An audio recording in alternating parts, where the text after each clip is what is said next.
Cassie Carlson. She joins us now. Cassie was at Halas Hall today. Please tell me better news on the injury front. I mean, that injury list is getting longer and longer, it seems, as the week goes on.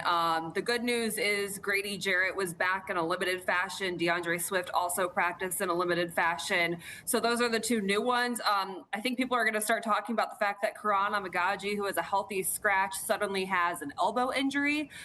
So that's something worth noting of. But other than that, it's the typical TJ Edwards, Kyler Gordon, Jalen Johnson, who are all considered week to week. Jalen Jones didn't practice as well. But I think getting Grady Jarrett back, although I don't know, he said he's feeling better. It doesn't look like he's 100% by any means. And he said it's a knee injury not related to the knee injury that he had a few years ago. He was like, you're going to get an injury at some point in the season. His happens to be early on, and that just means he'll be better as the year goes on. So you start to worry about this defense when you're down a bunch of starters, but it's something that Dennis Allen knows he's going to have to deal with, and he's dealt with every season that he's been a coach. So it's really that next man up mentality. All right, well, tell me, because I know you guys had the chance, you media folks had the chance to chat with Dennis Allen today at Halas Hall. How did he say he's going to be able to stop the Cowboys, who are averaging 30 points a game right now? Yeah, it's all about looking in the mirror with Dennis Allen, who does not want to talk about what happened in Detroit. Not happy when people were asking him questions about giving up 52 points against the Lions, because he said they were totally focused on the Cowboys. It first starts with somehow affecting Dak Prescott, who is more of your traditional pocket passer.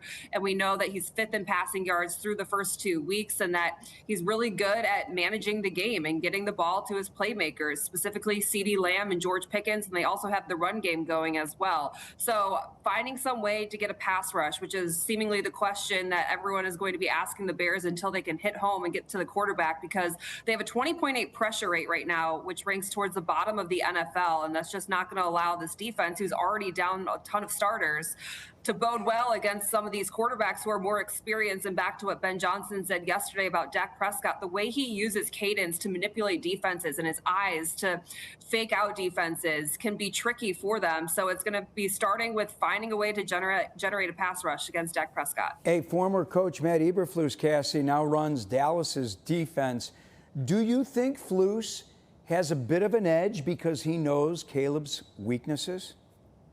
So I guess Matt Eberflus spoke today, and he also said that he's given no thought to returning to Chicago or Soldier Field on Sunday. Then he also said that he was invited into the offensive meetings to talk more about Caleb Williams, or he was invited there so he could give them some insight into him. So he's helping out the Cowboys defense, obviously, with that. But Ben Johnson was talking about it yesterday, and he's like, we feel like we have enough intel on a Matt Eberflus defense as well. Caleb Williams went up against it in practice throughout his rookie season. So I think it plays both ways. And DJ Moore was talking about what he expects to see from a Matt Eberflus defense. He's like, maybe he'll dial something up, but it's going to be your cover two defense and mostly zone.